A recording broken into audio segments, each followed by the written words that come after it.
அனைத்து நல்லுள்ளங்களுக்கும் வணக்கம். நான் ஆர்கே பேசுகிறேன். விக்மசோமோட நெக்ஸ்ட் சேனல். வழக்கமாக உலக செய்திகள் இன்றைய முத்தான மூன்று விஷயத்தை பார்த்துடலாம்.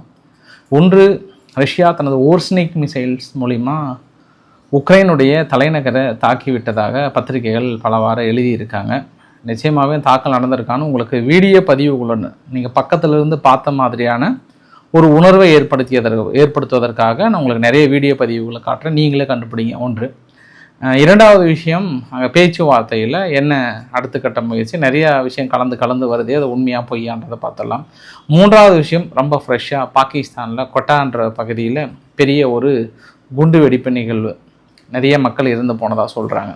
இது இல்லாமல் சுற்றி இருக்கக்கூடிய அரசியல் நிகழ்வுகள் அனைத்தும் ஒருங்கிணைந்த தகவலாகும். சண்டே என்றதுனால கொஞ்சம் ஷார்ட்டாக முடிச்சிடலாம். வாங்க நண்பர்களே, வீடியோக்குள் போகலாம். ஸோ வீடியோக்குள் போகிறதுக்கு முன்பு நீங்கள் நம்ம சேனலை சப்ஸ்கிரைப் பண்ணலாம். சப்ஸ்கிரைப் பண்ணிட்டு வாங்க. மறக்காம பெல் பட்டன் கிளிக் பண்ண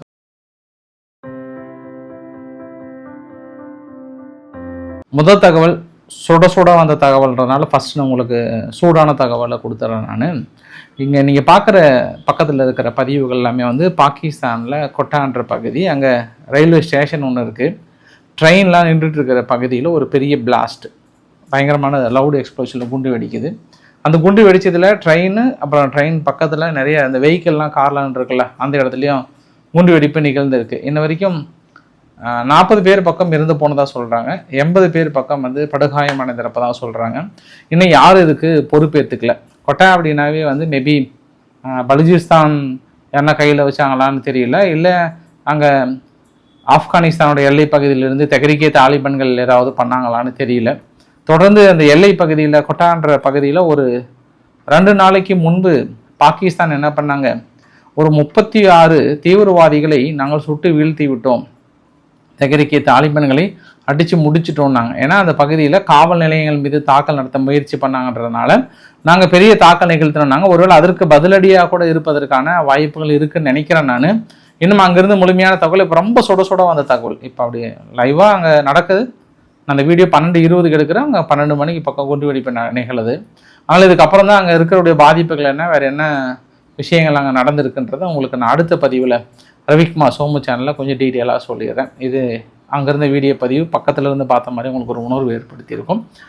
இரண்டாவது பதிவு தான் ரொம்ப ஒரு முக்கியமான பதிவு. ரொம்ப நாளாக ரஷ்யாவும் வந்து ஓர்ஸ்னிக் மிசைல்ஸ் எங்ககிட்ட இருக்குது, அடித்தா தாங்க மாட்டாங்க, நான் அடித்தா தாங்க மாட்டேன், 4 மாதம் தூங்க மாட்டேன்றாங்க. அந்த மாதிரி இந்த ஓர்ஸ்னிக் மிசைல்ஸ் எங்ககிட்ட இருக்குது அப்படின்னு ரொம்ப நாளாக அதை சொல்லிகிட்டே இருக்கிறாங்க. அதுவும் இல்லாமல் ஒரு நாளைக்கு முன்பு ஜெலன்ஸ்கி கிட்ட வந்து குசுன்னு உளவு தகவலாம் சொல்லியிருக்கு. தலைவரே, இது மாதிரி ரஷ்யா வந்து ஓர்ஸ்னிக் மிசைல்ஸ் மூலிமா தாக்கல் நடத்த போகிறாங்கன்னு சொன்ன உடனே அவங்க வெஸ்டர்ன் நாடுகளுக்கெல்லாம் நேற்றே ஒரு அறிவிப்பு கொடுத்துட்டாரு. பாசிபிள் வந்து ஓர்ஸ்னிக் மிசைல்ஸ் தாக்கல் நடத்துகிறாங்கன்ற மாதிரி சொன்னாங்க. அதுக்கு உளவுத்துறையெல்லாம் பெருசாக போயிட்டு நீங்கள் அப்படியே இன்டெப்த்தாக போய் கண்டுபிடிக்கணும்னு அவசியம்லாம் இல்லை. அது உங்களுக்கு ஒரு வரைபடத்தை காட்டுற பாருங்களேன், நீங்களே கண்டுபிடிச்சிருவீங்க. இது வந்து மே 23 ஃபைனலாக எடுக்கப்பட்ட பதிவு. இவங்க இந்த ஈரான் யுத்தத்துக்கு அப்புறம் இந்த ஒவ்வொரு ஆங்கிளில் போட்டிருக்கு பாருங்கள்.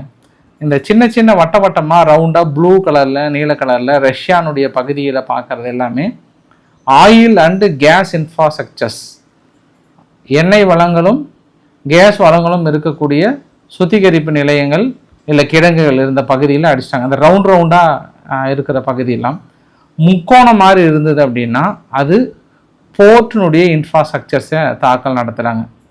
அந்த முக்கோணம் மாதிரி இல்லாமல் இன்னும் 4 கோணமாக இருக்கும் கொஞ்சம், அது வந்து மிலிட்ரியினுடைய அசட். இன்னொன்று வந்து டை இன்ஃப்ராஸ்ட்ரக்சர்ஸ்ன்னு சொல்லிட்டு, இது எல்லாமே ரஷ்யானுடைய மிக முக்கிய நிலைகள். ரொம்ப ஷார்ட் பீரியடில் இந்த நீல கலர்லாம் வட்டமாக போட்டிருக்கு இல்லையா, இது எல்லாமே பல கிலோமீட்டர் தள்ளி ரஷ்யாவுக்கு சிம்ம சொப்பனமாக விளங்கி இருக்கிறாங்க உக்ரைன். அடுத்தடுத்து எண்ணெய் கிணறுகள்லாம் தாக்கல் நடத்தியிருக்காங்க. எண்ணெய் கிணறுகளில் எண்ணெய் கிடங்குகள், எண்ணெய் உற்பத்தி நிலையங்கள், கேஸ் உற்பத்தி நிலையங்கள்லாம் தாக்கல் நடத்தியிருக்காங்க. அது இல்லாமல் நேற்று வந்து உக்ரைன் மற்றொன்று கூட கிளைம் பண்ணாங்க. அங்கே வார்ஷிப் அட்மிரல் ஈசன் அப்படின்ற ஒரு கப்பல் ஒன்று 4வது தடவையாக நாங்கள் தாக்கல் நடத்தியிருக்கோம், ஆனால் அது மூழ்கடிக்க முடியல, பட் சேதாரம் விளைவிக்கும் அப்படின்றாங்க. அப்போ அவங்களுடைய எங்கள் கருங்கடல் பகுதியில் அப்போ அவங்களோட பெரும்பாலான நிலைகளை அடிச்சிட்டிங்க. இதுக்கு முன்னாடி அடித்ததை விட இப்போ அடிக்கிற அடி தான் சாதாரண அடியிலால சரியான அடி. யாருக்கு? ரஷ்யாவுக்கு. ஸோ நம்மளும் இடையில தலைவரே அந்த ஓர்ஸ்னிக் மிசைல்ஸ் எப்படி தான் இருக்குன்னு அந்த உலகத்துக்கு காட்டுங்க அப்படின்னு கேட்டுட்டு இருந்தோம். பட் ஆனால் இன்னுமே எனக்கு ஒரு சில சந்தேகங்கள்லாம் இருக்குது. இருந்தாலும் உங்களுக்கு நான் புகைப்படங்கள் வரைபடங்கள் பக்கத்தில் காட்டுறேன். இந்த ஓர்ஸ்னிங் மிசைல்ஸ் எப்படின்னா வழக்கமாக அது கொத்துக்குண்டுகளோட அடுத்த அப்டேஷன் தான் நம்ம சொல்ல முடியும். பட் அந்த அளவுக்கு 4000 டிகிரி செல்சியஸ் அளவுக்கான ஒரு ஹீட் வேவை கிரியேட் பண்ணியிருக்கோமானா அது எனக்கு டவுட்டாக தான் இருக்குது. ஏன்னா அவங்க இழப்புகள் அப்படின்னு ஒருத்தர் இறந்துருக்கிறாங்கன்ற மாதிரி சொல்கிறாங்க. கொஞ்சம் லைட்டாக தாக்கல் நடத்தியிருப்பாங்களான்ற மாதிரி தான் அங்கே பார்க்க முடிகிறது. ஒரு 10 இடத்த எய்ம் பண்ணியிருக்காங்க, அதை தாக்கல் நடத்தியிருக்காங்க. பட் கொத்துக்குண்டுகளுக்கும் இந்த ஓர்ஸ்னிங் மிசைல்ஸுக்கும் உள்ள வித்தியாசம் என்ன அப்படின்னா இதனுடைய மேக்ஸ் ஸ்பீடு தான். இதனுடைய மேக்ஸ் ஸ்பீடு வந்து ரொம்ப அதிகம். அதே சமயத்தில் கொத்துக்குண்டுகள் என்னென்னா இலக்குகள்லாம் இல்லை, மொத்தமாக கண்மூடித்தனமாக இப்படி துப்பணமா இப்படி பளிச்சுன்னு போகும்ல, அந்த மாதிரி போகும் கொத்துக்குண்டுகள். பட் இதில் என்ன பண்ணுவாங்கன்னா ஒவ்வொரு குண்டுகளுமே தனித்தனியாக ஸ்பிளிட் ஆகும்போது பிரத்யோகமாக அது ஸ்பெசிஃபிக் டார்கெட்டை வச்சு அடிப்பாங்க. அதுவுமே ஒரு ஸ்பெசிஃபிக் டார்கெட்டை வச்சு அடிப்பாங்க. அதனால் ஓர்ஸ்னிங் மிசைல்ஸ் மூலிமா தான் தாக்கல் நடத்தியிருக்காங்கன்ற மாதிரி சொன்னாங்க. ஏற்கனவே ரஷ்யா என்ன சொன்னாங்கன்னா இப்போ ரீசெண்டாக ஒரு 2 நாளைக்கு முன்பு பெலாரஸில் அணு ஆயுதங்களை சுமந்து சென்று தாக்கல் நடத்தக்கூடிய பயிற்சிகளை மேற்கொள்கிறாங்க. ஆபத்து காலங்களில் பெலாரஸ் எப்படி கையாளுவது, நீங்கள் எப்படி சிவப்பு பட்டனை தட்டினா இப்போ எதிரிகள் நாட்டில் விழுறத மாதிரியான பயிற்சிகள்லாம் பெருசாக கொடுத்தாங்க. அப்போ என்ன சொன்னாங்கன்னா ஓர்ஸ்னிங் மிசைல்ஸில் நாங்கள் அணு ஆயுதம் சுமந்து சென்று தாக்கல் நடத்துகிற அளவுக்கும் நாங்கள் ரெடி ஆகிட்டுன்ற மாதிரி சொன்னாங்க. ஆனால் இந்த தடவை அப்படி இல்லை நடத்தல. சும்மா ரஷ்யா தரப்பு என்ன சொல்கிறாங்கன்னா சும்மா சாம்பிள் தான் இருக்காங்க, சும்மா லைட்டாக டெஸ்டிங் எடுத்தோம், இன்னும் ஒரிஜினலாக இருக்குது, இதுக்கப்புறமே நீங்கள் அமைதியாக இருந்தீங்கன்னா அமைதியாக மீன்ஸ் தாக்கல் நடத்தினா கண்டிப்பாக அடி பண்ணுறாங்க. அவங்க அமைதியாலாம் இருக்க மாட்டாங்க. உக்ரைன் தரப்பில் அமைதியாக இருப்பதற்கான வாய்ப்புகளே இல்லை. அவங்க இன்னும் இதை விட பழைய திட்டங்களை தீட்டி இருக்காங்க. நேற்று இரவே கேள்விப்பட்ட சைமல்டேனியஸாக 1500 ட்ரோன் பக்கம் அனுப்புறதா பிளான் பண்ணியிருந்தாங்க.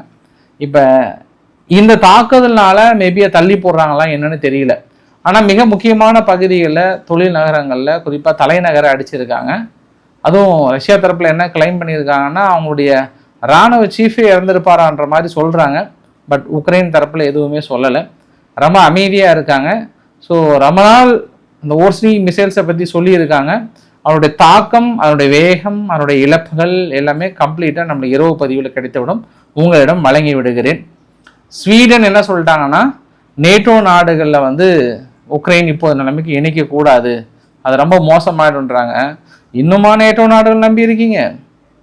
இன்னுமா ட்ரம்ப்புக்கிற வரைக்கும் நேட்டோ நாடுகள் அடுத்த கட்டத்துக்கு போகணும்னு நினைக்கிறீங்க? நீங்கள் அங்கேயே ஆளுக்குங்க ட்ரௌசர் கலந்து போய் இருக்கிறாங்க, என்ன போய் நடத்துறது சொல்லுங்கள்? போலந்து இருக்கக்கூடிய வீரர்களை பின்வாங்கலன்னாங்க. அப்புறம் போலந்து போயிட்டு கையில் கால விழாதத்து வரையாக கெஞ்சி கூத்தாடி தலைவரே என்ன தலைவரே நம்ம எவ்வளோ உங்களை நம்பி ஆயுதங்களை வாங்கியிருக்கோன்னு சொன்னதுக்கப்புறம் 5000 வீரர்கள் அனுப்புகிறாங்க. இருந்தாலும் ஜெர்மனியிலேருந்து 3000 வீரர்களை வீட்டுக்கு கூட்டிகிட்டே போயிட்டாங்க. அதே ஏகப்பட்ட பிரச்சனைகள் இருக்குது. இங்கே ஸ்டேட் ஆஃப் ஹார்முஸ் பகுதியில் வீரர்கள் அனுப்பலான்னு ஏகப்பட்ட பிரச்சனைகள் இருக்குது. இப்போ நேட்டோ நாடுகள் வந்து உக்ரைனியன் தான் ரொம்ப முக்கியம், இப்போ ரொம்ப ரொம்ப முக்கியமாக பார்க்குறாங்க. இப்போ அதுக்கு இன்னொரு காரணமும் இருக்குது. இதை வரைபடத்தை பாருங்களேன். இதில் வந்து இப்போ மே மாதம் 20ஆம் தேதியிலிருந்து 27ஆம் தேதி வரைக்கும் நடந்த மிக முக்கியமான ட்ரில், இராணுவ எக்ஸசைஸ் ட்ரில் அது. இதில் மிக குறிப்பாக நேட்டோ நாடுகள் என்ன பண்ணுறாங்கன்னா இந்த செயின்ட் பீட்டர்பர்க்லேருந்து இந்த பால்டிக் கடல் பகுதியாக கடந்து போகுது இல்லையா ரஷ்யாவுடைய கப்பல்கள், அதுவும் மற்ற எதுவும் ஊடுருவக்கூடாது என்பதற்காக போர்க்கப்பல்களை நிலைநிறுத்தி அந்த கொசுவர்த்தி மாதிரி சுற்றுச்சூழலாக இருக்குது பாருங்கள், அதெல்லாம் அந்த இடத்துல வந்து போர் பயிற்சிகளை மேற்கொள்கிறாங்க. பெரிய அளவுக்கு திட்டங்களை தீட்டுறாங்க. ஸோ பின்லாந்து சேர்ந்ததுக்கப்புறம் இது வந்து பெரிய ஒரு பயிற்சியாக பார்க்குறாங்க. பால்டிக் கடல் பகுதியில் தாம் வந்து ஒரு சிங்கமாக ராஜாவாக இருக்கணுன்ற மாதிரி. இதெல்லாம் எதற்கானா ஏதோ யுத்தமாக தான் தாக்கல் நடத்துகிற மாதிரி நினச்சோம் அப்படின்னா அதுக்கெல்லாம் இல்லை, சும்மா ரொம்ப நாள் நிறுத்தி வச்சிருந்தா பிரச்சனையாக பயிற்சிகள் மேற்கொள்கிறாங்கிற கோணத்தில் பார்த்தாலுமே அங்கே ரஷ்யா தரப்பு கொஞ்சம் டென்ஷனாக தாங்கிறாங்க. தொடர்ந்து நம்ம பக்கத்தில் நெருங்கிட்டாங்கன்ற மாதிரி நினைக்கிறாங்க. பார்க்கலாம் என்ன நிகழ்வு நடக்கிறது, இனி என்ன நடக்க போகிறதுன்னு நம்ம பொறுத்து இருந்து பார்க்க வேண்டிய ஒரு நிகழ்வாக இருக்கிறது. அடுத்த நேற்று இரவே ட்ரம்ப் அவர்கள் ஒரு ட்விட்டில் போட்டார், ஹார்முஸ் நீரிணையை வந்து கிட்டத்தட்ட திறக்கிற கண்டிஷனுக்கு வந்துட்டாங்க. நான் சவுதி, ஈரான், கத்தார் எல்லாத்துக்கிட்ட ஈரானை தவிர மீதி அவங்க பங்காளிங்கிட்டலாம் ரொம்ப டீப்பாக டெப்த்தாக பேசிகிட்டு இருக்கேன். பாசிட்டிவான ரிசல்ட் தான் வருன்றாங்க. பட் நிறைய மிக்சட் ரியாக்ஷன்லாம் வருது. நம்ம எதுவுமே ஆணித்தரமாக உண்மை சொல்கிறதுக்கு இல்லை. இப்போதைய லேட்டஸ்ட்டாக கிடைச்ச தகவல் என்னென்னா 60 நாள் சீஸ்பயர் வருதுக்கு அடுத்த 60 நாள் எக்ஸ்டெண்ட் பண்ணுறாங்க. அந்த 60 நாளில் உடனடியாக ஸ்ட்ரைட் ஆஃப் ஹார்மஸ் ஓப்பன் பண்ணுன்ற மாதிரி சொல்கிறாங்க. நியூக்ளியர் டீலை வந்து தள்ளி தான் வச்சுருக்காங்க, 60 நாளைக்கு அப்புறம் தான் தள்ளி வச்சுருக்காங்களாம். இப்போ கூட அங்கே ஈரான் வந்து பேச்சுவார்த்தைக்கு கெஞ்சலை, ரஷ்யா ஈரான் தான் போயிட்டு தூது விட்டு அனுப்பி இப்பாடுபட்டால் அந்த பேச்சுவார்த்தைக்கு வர வைங்க, அவங்கள இழுத்துட்டு வாங்க அப்படின்ற மாதிரி தான் இப்போதைய நிலைமைக்கு இப்போ இருக்கிற சூழ்நிலை வரைக்குமே ஈரான் நாங்கள் பேச்சுவார்த்தைக்கு வரோம் அப்படின்னு அவங்க சொல்லவே கிடையாது. இங்கே அமெரிக்கா தான் புஷ் பண்ணிட்டே இருக்கிறாங்க, நீங்கள் வரணும் இல்லை நாங்கள் அடிச்சிருவோம், வரணும்னு சொல்லிட்டே இருக்கிறாங்க. அதனால் இன்ன வரைக்குமே வந்து அமெரிக்கா தான் தான் கொண்ட கொள்கைகளை பின்வாங்கினா மட்டும்தான் வழி. ஈரான் என்ன நினைக்கிறாங்கன்னா தான் வந்து ஒரு ஸ்ட்ராங் ஹோல்டாக இருக்கிறோம்னு நினைக்கிறாங்க ஈரான் இந்த செகண்ட் இந்த நொடி வரைக்குமே. அது நேற்று கூட ட்ரம்ப் வந்து கொஞ்சம் ஓவர் வில்மிங்காக வந்து உணர்ச்சி வசப்பட்டு அவ்வளோதான் வெற்றி மாபெரும் வெற்றி பணிந்தது ஈரான் மாதிரிலாம் போட ஆரம்பிச்சிருப்பார். நேற்றே ஒரு ட்விட்டை போட்டார், அங்கே பேசிகிட்டு இருக்கும்போதே ஒட்டுமொத்த ஈரானையும் அமெரிக்கா கொடியை காட்டி ட்விட்டு போட்டார் இல்லையா. அதற்கே ஈரான் தரப்புல இருந்து நீ பேச்சுவார்த்தை நடத்துறீங்களோ இல்லையோ முதல்ல அவருக்கு ஃபோனு பண்ணி உணர்ச்சி வசப்பட்டு இந்த மாதிரி ட்விட்டு போகிறது எக்ஸலத்தில் போட்டு பணிந்தது ஈரான் வென்றது அமெரிக்கா அப்படி இப்படின்னு ட்விட்டு போட்டாருன்னா நாங்கள் ஏற்றுக்கவே மாட்டோம், முதல்ல அதை நிப்பாட்டு எல்லாத்தையும் நிப்பாட்ட சொன்னதாக அங்கிருந்து தகவல் வருது. ஏன்னா அவங்களும் கொலைகானில் தான் இருப்பாங்க. இன்னொரு விஷயத்தையும் பார்க்க முடிகிறது, இந்த பேச்சுவார்த்தை நடத்திட்டு இருக்கும்போது 4 பாலிஸ்டிக் ஏவுகணைகள் மூலயமாக ஈராக்கில் இருக்கக்கூடிய குர்திஸ்தான் நிலைகள் மீது தாக்கல் நடத்தியிருக்காங்க.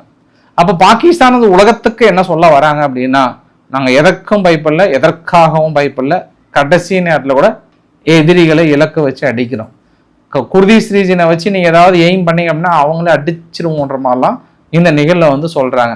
இருந்தாலும் அமெரிக்கா தரப்பில் என்ன சொல்கிறாங்கன்னா, கொஞ்சம் 60 நாளைக்கு எக்ஸ்டெண்ட் பண்ணி கொடுப்பா, பரவாயில்ல, கொஞ்சம் அந்த கப்பல்லாம் போகிறதுக்கு வழியை பாருங்கப்பான்ற மாதிரி சொல்கிறாங்க. நியூயார்க் டைம்ஸ் வந்து உறுதியாகவே சொல்கிறாங்க 60 நாள் பக்கம் சீஸ்ஃபயர் ஏற்படுத்தியதாக சொல்கிறாங்க. பரவாயில்ல, எங்கே போகிறது, நம்மளை விட்டால் எங்கே போயிருப்பது செய்தி, சாயந்தரம் பார்த்துக்கலாம். எப்பவுமே இந்த சனி ஞாயிறு வந்துட்டாவே போதும், அப்படியே கொஞ்சம் கூடி கொலாவர மாதிரி தான் நியூஸ் எல்லாம் வரும், கொஞ்சம் நல்ல செய்தி தான் வரும். திங்கக்கிழமையில தானே மார்க்கெட் அடி வாங்கும், அதுக்கப்புறம் தான் கொஞ்சம் சந்தோஷமாக வந்து மார்க்கெட்டில் போய் உட்காரவங்களுக்கு, அதாவது ஷேர் மார்க்கெட்டில் உட்காரவங்களுக்கு தான் தெரியும் அடி பலத்த அடியாக இருக்கும். அதனால் நம்ம கொஞ்சம் பொறுமையை காக்க வேண்டியது சால சிறந்தது. ஏன்னா first Asif Munir first interior minister போகிறாரு பாகிஸ்தானில், ஆசிப் முனீர் போகிறாரு, ஷபாக் ஷெரீப் அவர்கள் போகிறாராம். அவங்க வந்து இஸ்லாமாபாத்தில் கையெழுத்து போடுவதற்கு ட்ரம்ப்பே வராராம், கிட்டத்தட்ட ஒத்துக்கிட்டாங்களாம். 60 நாள் சீஸ்ஃபயரில் வந்து ஆல்மோஸ்ட் என்ரிச் பண்ண யுரேனியம் வந்து அப்புறம் பேசிக்கலாம்னு சொல்லிட்டாங்களாம். இந்த மாதிரியான நிறைய விஷயங்கள் வந்து நியூயார்க் டைம்ஸ்லேயும் மற்றதுலேயும் வருது. ஆனால் வழக்கமாகவே ட்ரம்ப் வந்து அதாவது 1 மணி நேரத்துக்கு முன்னாடி நியூஸே போடுவார், பட் அவர் எதுவுமே போடல, அப்படியே அமைதியாக ட்ரம்ப் மட்டும் தன் பக்கம் இருக்கிறதா சொல்கிறார். அதனால் பார்க்கலாம், நம்ம நிதானத்தை கடைபிடிப்பது சாலச்சிறந்தது. உங்களுக்கு இரவு பதிவில் நான் சொல்லிடுறேன். நான் அடுத்து கியூபா விவகாரத்தை பொறுத்தவரையும் கண்டிப்பாக கியூபா மீது தாக்கம் நடத்துவதற்கான பலே திட்டத்தில் இருக்கிறதுனால கியூபா அரசாங்கம் என்ன கேட்குறாங்கன்னா, இனி பொதுமக்களும் இறங்கி போராட வேண்டிய ஒரு சூழ்நிலையாக இருக்கிறது, இனி அமெரிக்காவை எதிர்க்க வேண்டிய ஒரு சூழ்நிலை, வாங்க தயாராக ஒன்றாக எதுக்கலாம், மேபி பொதுமக்கள்கிட்டே ஆயுதங்கள் கொடுப்பதற்கான வாய்ப்புகள் இருப்பதாக வந்து சொல்கிறாங்க. அந்த அளவுக்கு ரொம்ப மோசமாக இருக்குது. அதனால மெக்சிகோனுடைய பிரசிடென்ட் கிளாடியா ஷெர்மம் அவர்கள் என்ன சொல்லிட்டாருன்னா, இது வரம்பு மீறி போகிற செயலாக இருக்குது, இன்னைக்கு நான் கியூபாவை காப்பாற்ற விட்டுட்டேன் அப்படின்னா நாளைக்கு என்ன காப்பாற்ற யார் வருவாங்க, வரமாட்டாங்க. அமெரிக்காவோட எந்த எதிர்ப்புக்கும் நாங்கள் தயாராக இருக்கோம். அதனால் கியூபாவுக்கு தேவையான டீசல் பெட்ரோல் மீதி எல்லாமே நாங்கள் அனுப்புகிறோம், தயாராக இருக்குன்ற மாதிரி சொல்கிறாங்க. மேபி மெக்சிகோ வந்து இவ்வளோ தைரியமாக இன்னும் கொஞ்சம் பேசுறதுக்கு ஐரோப்பா கொடுத்த தைரியமா அப்படின்னு இன்னொரு ஆங்கிளில் வந்து திங்க் பண்ணுவாங்க அமெரிக்கா. ஏன்னா நேற்று அமெரிக்கா வந்து மிகப்பெரிய ஒரு அக்ரிமெண்ட்லாம் போட்டிருக்காங்க மெக்சிகோ கிட்ட. மெக்சிகோ வந்து இந்த அக்ரிமெண்ட் போடலனாலுமே வந்து கியூபாவுக்கான உதவிகளை ஆரம்ப கட்டத்தில் ரொம்ப துரிதமாக செயல்பட்டு கொடுத்தாங்க கிளாடியா ஷெர்மம் அவர்கள் அப்படின்றது ஒரு கூடுதல் தகவலாக பார்க்க முடிகிறது. வேர்ல்டு ஹெல்த் ஆர்கனைசேஷனில் ஐநா வந்து என்ன சொல்கிறாங்கன்னா, ஸ்டேட் ஆஃப் ஹார்மஸ் எப்பாடுபட்ட சீக்கிரம் திறந்துருங்க, ஏன்னா 60 நாள் தான் உலகத்துக்கே உணவு அப்படின்னா இல்லைன்றாங்க. பயங்கர ஷார்ட்டேஜ் வந்துருச்சு. அதாவது என்ன ஆகும்னா, உணவுப் பொருட்களை ஏற்றுமதிக்கு நம்பி இருக்கிற நாடுகளுக்கு பிரச்சனை, அதுதான் ரொம்ப முக்கியம். அப்படின்னா என்னப்பா, நம்மளுக்கு சாப்பாடு கிடைக்காதா, வேற ஏதாவது கிடைக்காதா அப்படின்னு நினச்சிங்கன்னா, நம்ம வந்து உள்நாட்டு உற்பத்தி, இப்போ சோறுக்கு பிரச்சனை இல்லை, எங்கே போனாலும் சோறு கிடைச்சிருன்ற மாதிரி, சோறுக்கு பிரச்சனை இல்லைன்ற மாதிரி தான். ஏன்னா அரிசி வந்து நம்ம உள்நாட்டில் உற்பத்தி தான், நம்ம பெருசாக வெளியிலேருந்து இறக்குமதி பண்ணுறதில்ல. அதனால் நம்ம சமாளிச்சிடலாம். பட் நம்ம உணவுகளை நம்பி இருக்கிற வெளிநாட்டு வாழ் மக்கள், குறிப்பாக நிறைய நாடுகள் அரிசியை நம்பி இருக்கிற மக்கள், இல்லை கோதுமையை நம்பி இருக்கிற மக்கள்லாம் வந்து பெருசாக பாதிச்சிருவாங்க. இன்னும் 60 நாள் தான் இருக்குது, அது ரொம்ப கடுமையான பாதிப்புகளை ஏற்படுத்தும் அப்படின்னு எச்சரிக்கையும் கொடுத்துருக்காங்க. நேற்று காலையில் திடீர்னு பார்த்தோன்னா வாஷிங்டனில் வெள்ளை மாளிகை பக்கத்தில் ஒரு ஷூட், கன் ஷூட். திடீர்னு பத்திரிக்கையாளர்லாம் கொஞ்சம் அலண்டுட்டாங்க, அப்படியே பயந்துட்டாங்க, ஓடி போய் பயந்துட்டாங்க. ஒரு 30 ஷூட் பக்கம் வந்தது. அப்புறம் திடீர்னு காவல்துறை ஓடி இருக்காங்க, ஒரு சில விசாரணை நடத்தியிருக்காங்க, அப்படியே ரொம்ப கம்முக்கமாக வச்சுருக்காங்க.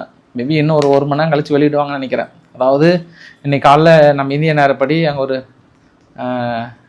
அதாவது நான் நியூஸ் பார்த்து 11 மணிக்கு பார்த்தேன் நான். இன்றைக்கி டேட் வந்து 24 மே. மேபி ஈவினிங் மேலே அந்த ரிப்போர்ட் கொடுக்குறாங்களா, என்ன கன் ஷூட்டுன்னு தெரில, பார்க்கலாம். நம்ம வீடியோட நிறைவு பகுதியில் ரொம்ப உஷாராக இருங்க. நான் அன்றைக்கி சொன்ன அதே செய்தி தான். காங்கோவில் எபோலா வைரஸ் ட்ரீட்மெண்ட் கொடுக்குறாங்கல்ல, ஒரு கேம்ப் ஒன்று. அந்த கேம்பில் எத்தனை பேஷண்ட்டை சொல்கிறாங்கன்னா 8 பேஷண்ட்டை வந்து அந்த கேம்பையே தீ வச்சுட்டு வெளியேறிட்டாங்களாம். அதாவது 2 ஆங்கிளில் பார்க்குறாங்க. ஒரு லோக்கல் மக்கள் அந்த கேம்பை வந்து தீ வச்சதுனால அவங்க தப்பிச்சு ஓடிட்டாங்களா, இல்லை இங்கே இருக்கிற பேஷண்ட்டே இவங்க தொல்லை தாங்க முடியலன்னு சொல்லிட்டு தீ வச்சுட்டு தப்பிச்சு போயிட்டாங்களா, 2 ஆங்கிளில் பார்க்குறாங்க. பட் ஏற்கனவே லோக்கல் மக்கள்லாம் இந்த மாதிரி கேம்புக்கு போய் தீ வைக்கிறாங்கன்ற மாதிரி கேள்விப்பட்டேன். நியூஸ் அது மாதிரி தான் வந்தது அங்கேருந்து. அதனால் எபோலா வைரஸ் வந்து இந்த காங்கோ இந்த மாதிரி நாடுகள், பக்கத்தில் நாடுகள்லாம் ட்ரீட்மெண்ட் கொடுக்க முடியல. வேர்ல்டு ஹெல்த் ஆர்கனைசேஷன் தடுமாறுறாங்க அந்த மக்களை கூப்பிட்டு ட்ரீட்மெண்ட் கொடுக்குறதுக்கெல்லாம். கைப்புள்ள இந்த நாய் பிடிக்கிற வண்டி வந்தால் நாய் ஓடும்ல, அந்த மாதிரி தான் கைப்புள்ள ஓடுறா, நீ வந்து தனியாக போய் செத்தா கூட பரவாயில்ல, இவனுக்கிட்ட மாட்டிக்காதீங்க, குளுக்கோஸ்ன்றாங்க, ஊசின்றாங்க, ஐயோ ஓடுறான்ற நிலைமையில தான் அங்கே இருக்கிறவங்க இருக்கிறாங்க. அதனால் இந்த மாதிரி நபர்கள் இருக்கிற வரைக்கும் ரொம்ப தீவிரமாக பரவ போகுது. இப்போ மற்ற நாடுகளில் வரும்போது அந்த மக்களுக்கு புரிய வச்சு அவங்கள ட்ரீட்மெண்ட் கொடுத்து தனிமைப்படுத்தி நீங்கள் கொண்டு வந்துடலாம்.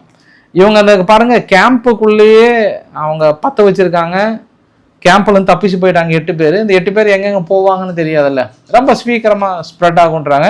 அதனால் வேர்ல்டு ஹெல்த் ஆர்கனைசேஷன் வந்து தனது கவலையை தெரிவித்திருக்கிறது. அடுத்த வேளை உணவை உண்ணலாமா, இல்லை கவலையில் அமர்ந்திருக்கலாமா, இல்லை டீயையாவது குடித்து விடலாமா அப்படின்ற எண்ணத்தில் இருக்கிறதாக அவங்க மனசுக்குள்ளே நினைக்கிறாங்க. இதுதான் இருக்கக்கூடிய தகவலுமே கூட. ஸ்பெயினுடைய பிரதமர் பெட்ரோ சாண்டஸ் அவர்களுக்கு டார்கெட் வைக்கிறாங்க. இன்னும் ஒரு 3 மாதம் கூட பெருசாக இருக்காது, இன்னும் ஒரு 2-3 மாதத்துக்குள்ளே நீங்கள் எதிர்பாருங்க. அமெரிக்கா டார்கெட் லிஸ்டிங் லிஸ்ட்டில் இருக்காங்க.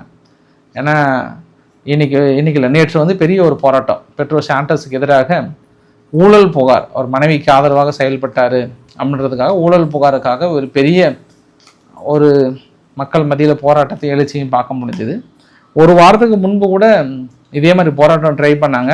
ஸோ இவர் அமெரிக்காவை கடுமையாக இருக்கிறனாலையும் கொஞ்சம் வழக்கமாக இந்த மாதிரியான விஷயங்கள்லாம் நிறைய நடக்கும், உள்ளடி வேலைகள் நிறைய நடக்கும்.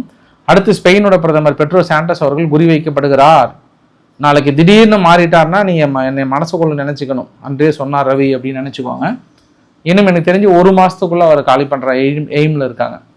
ஏன்னா அதை வந்து யூகேனுடைய பிரதமர் கிர் ஸ்டார்மர் அவர்கள் கூட முன்பு இருந்த அந்த நிலைப்பாடு இருக்கான இப்போ கிடையாது. லோக்கல் பாடி எலெக்ஷனில் கடுமையான அடி, பெரிய தோல்வி, கூட்டணி கட்சிக்குள்ளே இருக்கும், அவங்க கட்சிக்குள்ளாரே நிறைய ராஜினாமா பண்ண ஆரம்பிக்கிறாங்க. இதெல்லாம் உணரும் போது கொஞ்சம் பதவிகள் இருக்கும்போது கொஞ்சம் பயங்கரமாக பேசலாம்னு தோணும். கொஞ்சம் கொஞ்சமாக அப்படி கீழே வரும்போது சூழ்நிலை மாறுதலை. இன்றைக்கி திமுக பாருங்கள், இளைஞரணி மாநாட்டில் பயங்கரமாக பேசிகிட்டு இருக்காங்களா, இதை பற்றி நான் அரசியல் உண்மைகள் அப்படின்னு ஒரு சேனல் ஸ்டார்ட் பண்ணியிருக்கேன். அதில் நான் டீட்டெயிலாக பேசுகிறேன். நான் உங்ககிட்ட ஒரு லீவ் லெட்டர் ஒன்று சப்மிட் பண்ணுறேன். அது எப்படி நீங்கள் ஏற்றுக்க போகிறீங்கன்னு தெரியல, இருந்தாலும் நான் சப்மிட் பண்ணுறேன். கொஞ்சம் லீவ் கேட்கும்போது அந்த தயக்கம் இருக்குல்ல, அதே தயக்கத்தோடு தான் கேட்குறேன் நான். இது எப்படி உங்ககிட்ட சொல்கிறதுன்னு எனக்கு தெரியல, இருந்தாலும் அதை சொல்லி தான் ஆகணும். நீங்கள் அவ்வளோ அழகு அப்படின்னு நான் சொல்கிறேன். ஏன்னா உங்களை புகழ்ந்து தான் லீவ் லெட்டர் கேட்க முடியும். நாளையிலிருந்து ஒரு 3 நாள் மூணார் ட்ரிப்பு போகிறேன். எங்கே போகிறேன்?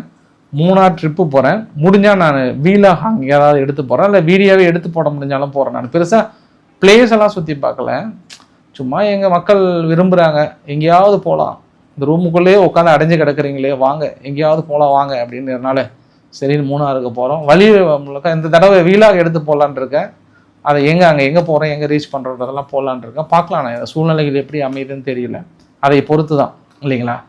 ஸோ நான் நாளைக்கு காலையில் கிளம்புறேன், அதுக்குள்ளே ஆர்கே வீடியோ ஒன்று போட்டுடலாம்னு நினைக்கிறேன். உங்களை இரவு நான் டீட்டெயிலாக சொல்கிறேன் நான். ஸோ பிடிச்சிருந்தா லைக் பண்ணுங்கள், ஃப்ரெண்ட்ஸுக்கு ஷேர் பண்ணுங்கள், சப்ஸ்கிரைப் பண்ணுங்கள். Ravikumar RK channel. நன்றி, வணக்கம்.